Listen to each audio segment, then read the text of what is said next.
డబ్బు, అనారోగ్యం, ఉద్యోగం, వ్యాపారం, అప్పులతో బాధపడుతున్నారా? మీకోసమే manifesting miracles 11 days programme. Hello guys, welcome back to our channel. ఈ రోజు మనతో ఉన్నారు సిఏ దుర్గాంజలి గారు. మ్యామ్తో మాట్లాడదాం. Hi ma'am. హాయ్ అండి. సో బడ్జెట్ 2024 రిలీజ్ అవ్వడం జరిగింది ఎస్టర్డే. ఈ బడ్జెట్ లో చూసుకున్నట్లయితే మిడిల్ క్లాస్ వాళ్ళకి ఎలాంటి బెనిఫిట్స్ ఉన్నాయి, ఓవరాల్ గా చూసుకున్నా కూడా దాని నుంచి ఒక కామన్ మ్యాన్ అనేవాడు ఏ రకంగా బెనిఫిట్ అవుతున్నాడు చెప్తారా? First of all happy national income tax day అండి. జూలై 24 కరెక్ట్ గా 165th ఇదే రోజున ఫస్ట్ ఇన్కమ్ ట్యాక్స్ లెవీ అయిందనమాట. Happy for that. And budget విషయానికి వస్తే మిడిల్ క్లాస్ కి బెనిఫిట్టా కాదా అంటే ఇందులో చాలా రకాల వేరియేషన్స్ ఉన్నాయండి. Not at all completely benefit. First budget అంటే మనం ఏం చూస్తాం, బడ్జెట్ మారిందంటే స్లాబ్ రేట్స్ ఏమైనా మారాయా, ఇన్కమ్ ట్యాక్స్ రేట్ ఏమైనా చేంజ్ అయిందా, తగ్గించారా, పెంచారా, అవి చూద్దాం. ఫస్ట్ స్లాబ్ రేట్స్ చూసుకుంటే ఓల్డ్ ట్యాక్స్ రెజిమ్ ప్రకారం ఏం చేంజ్ లేదు, పాత ఓల్డ్ ఉన్నాయి. కానీ న్యూ ట్యాక్స్ రెజిమ్ ప్రకారం కొంచెం చేంజ్ అయింది, స్లాబ్ రేట్స్ చేంజ్ అయ్యాయి అనమాట. యూజువల్లీ 3 lakh వరకు ఎగ్జామ్షన్, 3 to 6 lakhs అంటే బడ్జెట్ కి ముందు 3 to 6 lakh 5%, 6 to 9 lakhs 10% అలా ఉంది. ఇప్పుడు ఏం చేశారంటే ఆ 3 to 7 lakhs చేశారు. ఎందుకు అంటే మనకి ఇదివరకు చూస్తే 7 lakh వరకు రిబేట్ క్లెయిమ్ చేసుకోవచ్చు. ట్యాక్స్ పడదు అని కాదు, ట్యాక్స్ పడుతుంది కానీ రిబేట్ క్లెయిమ్ చేసుకోవచ్చు. సో ఇదివరకు స్లాబ్ రేట్స్ 3 to 6 lakh పెట్టి 6 to 9 lakhs అలా పెట్టుంటే క్యాలిక్యులేషన్ అనేది కొంచెం ఇబ్బందిగా ఉంది. ఇప్పుడు డైరెక్ట్ గా 3 to 7 lakh పెట్టేశారు. So 3 to 7 lakh 5% tax calculate చేసుకుంటాము కానీ రిబేట్ క్లెయిమ్ చేసుకోవచ్చు. సో దట్ మనకు 7 lakhs వరకు, ఇన్ఫాక్ట్ నిజం చెప్పాలంటే 7,75,000 వరకు. ఎందుకు అంటే ఫర్ సాలరీడ్ ఎంప్లాయీస్ కి, ఎందుకంటే 75,000 స్టాండర్డ్ డిడక్షన్ ఉంది సాలరీడ్ ఎంప్లాయీస్ కి. ఇది వరకు 50,000 ఉండేది, ఇప్పుడు దాన్ని 75,000 చేశారు. సో 7,75,000 వరకు శాలరీ ఎవరికైతే ఉంటుందో వాళ్ళకి నో ట్యాక్స్, సింపుల్ గా చెప్పాలంటే.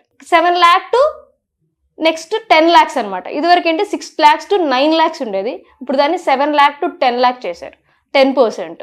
10 lakhs to 12 lakhs again same మళ్ళీ వచ్చేస్తుంది. Last time 9 lakh to 12 lakhs slab ఉంది, ఇప్పుడు 10 lakhs to 12 lakhs, అలా 12 lakhs to 15 lakhs, above 15 lakhs. ఆ స్లాబ్ రేట్స్ ప్రకారం 5%, 10%, 15%, 20%, 30%. అబౌవ్ 15 lakhs వాళ్ళందరికీ 30%. నిజం చెప్పాలంటే ఇప్పటికీ కూడా న్యూ ట్యాక్స్ వచ్చినా కూడా ఓల్డ్ ట్యాక్స్ రిజిమే బెనిఫిట్. ఎందుకు అంటే ఇప్పుడు అందరికీ ఇన్వెస్ట్మెంట్స్ ఉంటున్నాయి, ఇప్పుడు అందరికీ హోమ్ లోన్స్ ఉంటున్నాయి, వాటి మీద ఇంట్రెస్ట్ క్యాల్కులేట్ చేసుకుంటున్నారు. ఇప్పుడు అందరికీ ఎలవెన్సెస్ కానీ హెచ్ఆర్ఏ ఎలవెన్స్ కానీ అవన్నీ క్లెయిమ్ చేసుకోవాలనుకుంటే ఇప్పటికి కూడా ఓల్డ్ ట్యాక్స్ ఏదైతే 2,50,000 వరకు, 3 lakh వరకు ఎగ్జెంప్షన్, 3 lakh to 5 lakhs వరకు 5%, 5 lakh to 10 lakhs, 10 lakhs above ఏదైతే ఉందో ఆ స్లాబ్ రేట్స్, ఆ tax rates still beneficial to the normal people. ఇది ఎవరికి యూజ్ అంటే ఏ ఇన్వెస్ట్మెంట్స్ లేకుండా ఎవరు ఉండరు. శాలరీ అంత వస్తుంది, 10 lakh 15 lakh శాలరీ వస్తుంది అంటే ఇన్వెస్ట్మెంట్స్ కూడా దాని తగ్గట్టు ఉంటాయి, ఎక్స్పెన్సెస్ కూడా దాని తగ్గట్టు ఉంటాయి. అవన్నీ క్లెయిమ్ చేసుకుంటేనే కదా. అంటే జనరల్ గా బిజినెస్ చేసే వాళ్ళకంటే కూడా ఎవరైతే సాలరీడ్ ఎంప్లాయీస్ గా పనిచేస్తూ ఉన్నారో వాళ్ళే ఎక్కువ ట్యాక్స్ పేయర్స్ గా ఉన్నారు, వాళ్ళే ఎక్కువ ట్యాక్స్ కడుతున్నారు అనేది కూడా వినిపిస్తా ఉంది. ఇది ఎంతవరకు? ఇది ఫ్యాక్ట్ అండి. యాక్చువల్లీ మేము ఫైలింగ్స్ చేస్తూ ఉంటాం కదా, చూసుకుంటే ఎవరైనా 20-25 lakh ప్యాకేజ్ ఉన్న వాళ్ళు 3 to 4 lakhs టీడీఎస్ కట్ అవుతుంది. టీడీఎస్ తో పాటు ట్యాక్స్ కూడా అంతే అవుతుంది. కానీ క్రోర్స్ బిజినెస్ ఉన్న వాళ్ళకి కూడా అంత ట్యాక్స్ కట్టట్లేదు. 10 crores 20 crores ఉన్న వాళ్ళకి, ఫర్ ఎగ్జాంపుల్ రీసెంట్ గా నేను 50 lakh ప్యాకేజ్ ఉన్న ఒక పర్సన్ కి రిటర్న్ ఇస్తే అందులో 15 lakh టీడీఎస్ ఉంది.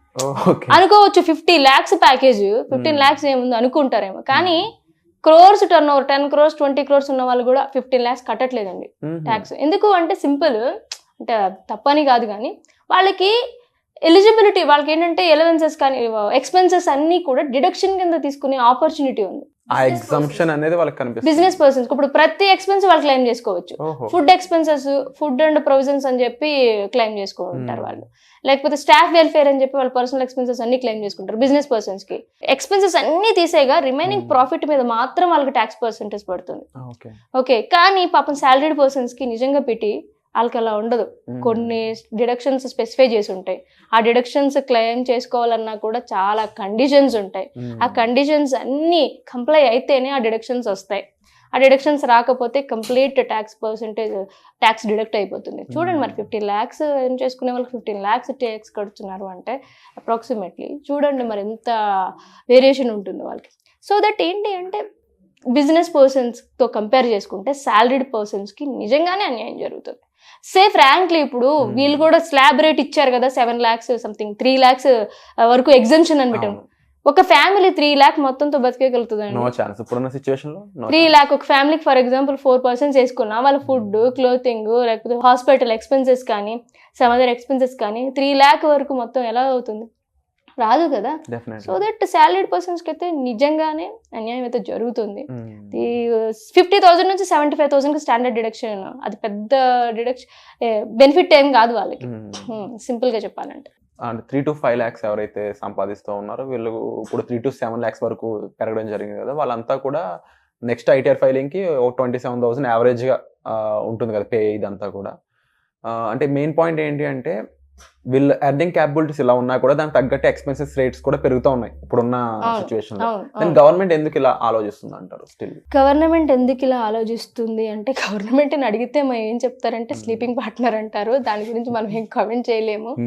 చాలా మంది అడిగారు క్వశ్చన్స్, కాన్ఫరెన్స్ లో గానీ వాటిల్లో గానీ అడిగారు, ఎందుకు మేము ప్రతి దానికి ట్యాక్స్ కట్టాల్సి వస్తుంది? ఇన్కమ్ ఎర్న్ చేస్తే ట్యాక్స్ కట్టాలి, ఇన్వెస్ట్మెంట్ చేస్తే ట్యాక్స్ కట్టాలి, ఎక్స్పెన్స్ ఏదైనా స్పెండ్ చేస్తే జిఎస్టీ అని చెప్పి ట్యాక్స్ కట్టాలి, ప్రతి పర్వ్యూలోనూ ట్యాక్స్ కట్టాల్సి వస్తుంది.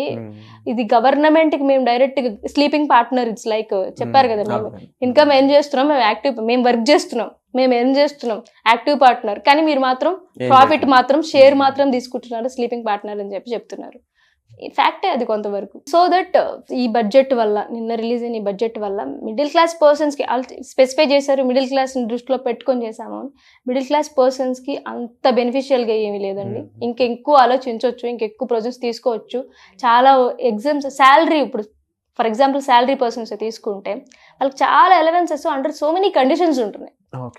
ఇప్పుడు ఒక ఎంప్లాయీ టీడీఎస్ కట్ చేస్తున్నారు అంటే చాలా ఎలవెన్సెస్ లిమిట్స్ ఉంటున్నాయి. కన్వీనియన్స్ కానీ, హెచ్ఆర్ఏ కానీ, లేకపోతే ఫుడ్ కానీ. ఫుడ్ 2,200 అండి పర్ మంత్.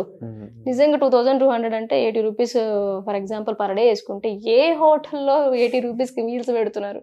సో ఇట్లాంటివి ఎగ్జంప్షన్స్ లిమిట్స్ కొంచెం ఇంక్రీజ్ చేసుకుని, కన్వీనియన్స్ కూడా అట్లాగే ఉంటుంది. 19,200 per year. అసలు యాక్చువల్గా మంత్లీ వేసుకుంటేనే 10,000 అలా అయిపోతున్నాయి.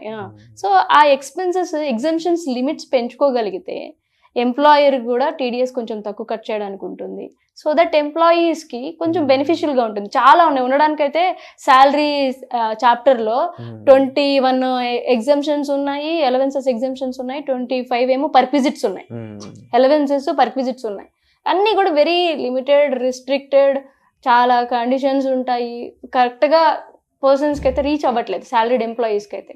సో దట్ వాటన్నిటి కూడా ఆలోచించాల్సిన అవసరం అయితే ఉందని నా అనాలిసిస్. వెరీ ట్రూ అండి. ఎందుకంటే కరెంట్ సిచ్యువేషన్స్ ఇప్పుడున్న టుడేస్ వరల్డ్ లో ఎక్స్పెన్సెస్ అనేవి చాలా డిఫరెంట్. అండ్ ఇంకొకటి చైల్డ్ కి ఎడ్యుకేషన్ అలవెన్స్ ఎగ్జామ్షన్ వీరు నమ్మరు 100 rupees per month.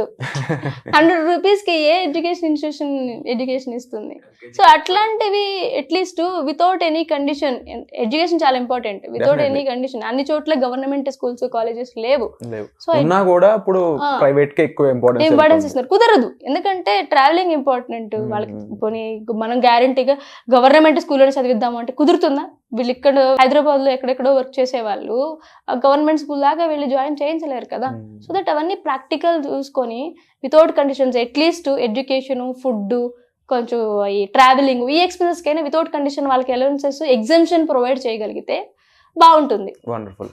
డెఫినెట్లీ మీరు చెప్పిన ప్రతి పాయింట్ కూడా అందరూ ఆలోచించాల్సిన విషయాలు. అండ్ కరెంట్ మెయిన్ అడగాలి కూడా సాలరీ. ఇప్పుడు ప్రతి ఒక్కరు ఎలా అయితే మాకు ఇలా కావాలి, ఇది కావాలి, ఇది కావాలి అని ఎట్లా అయితే రిక్వెస్ట్ చేస్తున్నారు, మాట్లాడి అవేర్నెస్ తెచ్చుకుంటున్నారో సాలరీడ్ ఎంప్లాయీస్ కూడా సో అండ్ సో వాళ్ళు కామ్ గా ఉండడం వల్ల కాకుండా కొంచెం అట్లీస్ట్ అవేర్నెస్ అంటే తెచ్చుకోవాలి. ఇండియాలో మేజర్ నెంబర్ ఆఫ్ సోర్స్ అంతా కూడా ఎంప్లాయీ పర్సన్సే కదా. మరి యూనిఫైడ్ గా దీన్ని గవర్నమెంట్ వర్క్ తీసుకెళ్ళకపోతే ఇన్ ఫ్యూచర్ చాలా వాళ్ళు రిక్వెస్ట్ చేసుకుని వాళ్ళు మాట్లాడితేనే కదా. ఇప్పుడు ఎంత వచ్చిందని మాట్లాడుకుని డిస్కస్ చేసుకుని కూర్చుంటే కదా, అవును మాకు ఇంత ఎక్స్పెన్స్ అవుతుంది, మాకు ఇది ఏంటి ఇక్కడ ఎలవెన్సెస్ ఎగ్జామ్షన్ సరిపోవట్లేదు. ఎక్స్పెన్సెస్ వర్సెస్ ఎర్నింగ్ చూసినప్పుడు డెఫినెట్లీ కంపారిజన్ ఉంటుంది. మినిమం ఎడ్యుకేషన్ అనేది మినిమం, దాని మీద ఎగ్జామ్షన్ ఇవ్వకపోతే ఎలాగా? చిల్డ్రన్కి ఎగ్జామ్షన్ ఇవ్వకపోతే. అట్లాంటివి కొంచెం ఆలోచించుకొని గవర్నమెంట్ వరకు తీసుకెళ్ళి అందరూ కొంచెం మాట్లాడదగిన వాళ్ళందరూ కొంచెం అవేర్నెస్ తెచ్చుకొని మాట్లాడితే పెంచుతారు వాళ్ళు కూడా. 100%. అండ్ డెఫినెట్లీ ఇది ఒక ఐ ఓపెనింగ్ ఇన్ఫర్మేషన్ అని చెప్పాలి, ప్రతి ఒక్కరు కూడా తెలియదు మనకి ఐ ఓపెన్ వద్దో లేదో తెలియదు కానీ మన సైడ్ నుంచి బట్ అట్లీస్ట్ అవేర్నెస్ అనేది ఈ ఎపిసోడ్ ద్వారా ఇవ్వడం జరుగుతుంది కాబట్టి thank you so much. Thank you. Suman టీవీలో మీ పర్సనల్ అండ్ బిజినెస్ ప్రమోషన్స్ కోసం కింది నెంబర్కి కాంటాక్ట్ చేయండి.